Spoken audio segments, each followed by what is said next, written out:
आणि 24 तासातच त्यांनी आम्हाला इथून डिस्चार्ज दिला. नमस्कार, माझं नाव तुकाराम धर्मा भोये आणि ह्या माझ्या मिसेस पुष्पा तुकाराम भोये. यांना 20 वर्षापूर्वी दाताचा त्रास झालेला होता. तेव्हा त्यांच्या समोरच्या 4 दातांना रूट कॅनल केलेलं होतं आणि कॅप बसवलेली होती. पण काही कारणामुळे अलीकडे 2-3 वर्षापूर्वीपासून त्यांना पुन्हा दाताचा त्रास व्हायला लागला. त्यांच्या दाताच्या रूटला गाठ आलेली होती आणि ती गाठ आल्यामुळं आम्ही इथे नाशिकला नामको हॉस्पिटलमध्ये डॉक्टर प्रथमेश कपूर यांच्याकडे चेकअपसाठी आलो व त्यांनी आम्हाला मार्गदर्शन केलं का हे जी गाठ आहे ही पूर्ण दाताच्या खाली आणि नाकाच्या खाली असल्यामुळे त्याचं ऑपरेशन करूनच ती काढावी लागेल.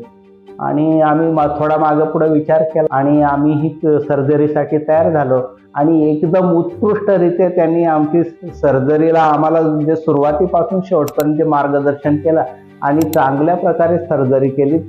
26 नोव्हेंबर 2025ला त्यांनी आमची सर्जरी केली आणि 24 तासातच त्यांनी आम्हाला इथून डिस्चार्ज दिला. म्हणजे एकदम ॲक्युरेट त्यांनी त्यांचं सर्जरीचं काम केलं आणि पेशंट आमचा 24 तासात पुन्हा घरी गेला.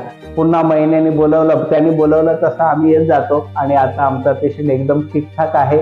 आमचा नामको हॉस्पिटल व डॉक्टर प्रथमेश कपूर व पल्लव कपूर यांच्याबद्दलचा अनुभव खूपच छान आहे.